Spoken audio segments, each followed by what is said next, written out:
Bonjour à tous, j'espère que vous allez bien et que vous ne trouvez pas le temps trop long. Alors aujourd'hui, j'ai souhaité partager avec vous mon admiration pour Benoît de Nursie, autrement dit Saint Benoît, qui signifie « qui est béni ». Il est l'un des fondateurs de l'ordre des bénédictins, mais aussi de la vie monastique même. Je souhaitais mettre en lumière sa biographie et puis la règle qu'il a rédigée. Alors Benoît naît en 480 à Nursie, en Italie. Il quitte sa famille assez jeune avec l'unique envie de servir Dieu.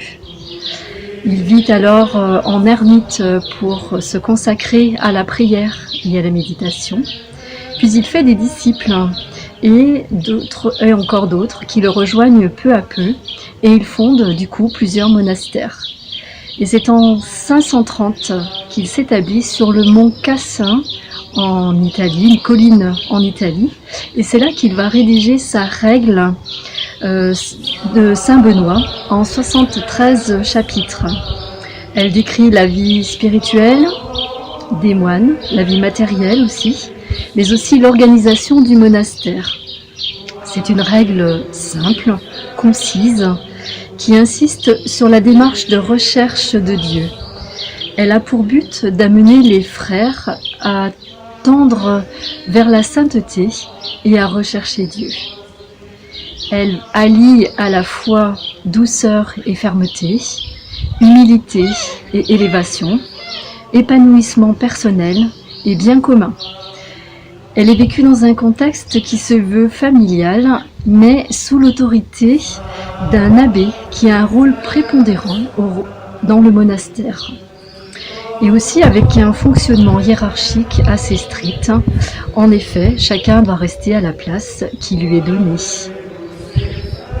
Alors par rapport à cet aspect, quelque chose d'important à souligner, puisque la règle de Saint Benoît a dépassé le cadre de la vie monastique, puisqu'elle a été étudiée par des entreprises, et oui, pour améliorer la manière de diriger une entreprise.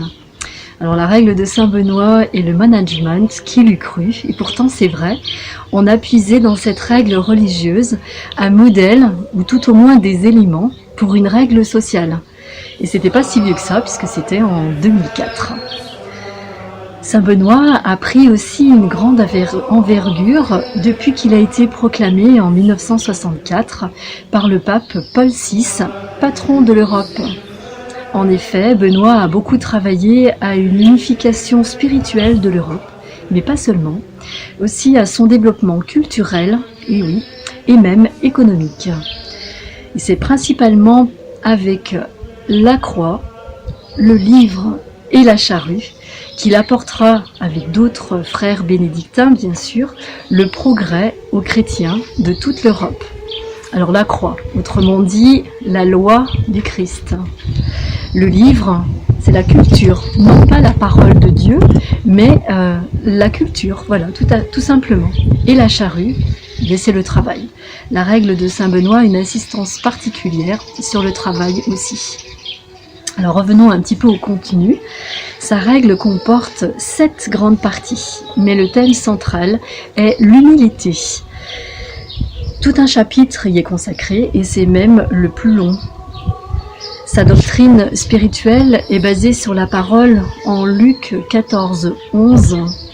Tout homme qui s'élève sera abaissé et celui qui s'abaisse sera élevé.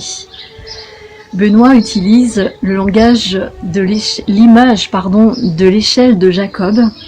Vous savez, en Genèse 28, l'image de l'échelle de Jacob qui relie la terre et le ciel, Dieu et les hommes. Pour Benoît, les 12 barreaux de l'échelle représentent les 12 degrés d'humilité que Benoît a définis. Les montants de l'échelle représentent l'homme. Voilà, et tout cela signifie aussi le lien entre Dieu et les hommes. Alors l'échelle s'élèvera pour s'approcher de Dieu quand le frère se fera petit et serviteur. Ces 12 degrés font franchir des paliers pour faire évoluer le frère dans une attitude de charité permanente. Vous voyez, cette échelle représente, ou rappelle en tout cas le combat spirituel de Jacob, mais aussi du coup c'est celle des frères, et par la même occasion la nôtre aussi. Le combat spirituel que nous devons mener chaque jour. Alors pour Benoît, c'est un chemin possible, mais c'est un chemin permanent, un combat permanent.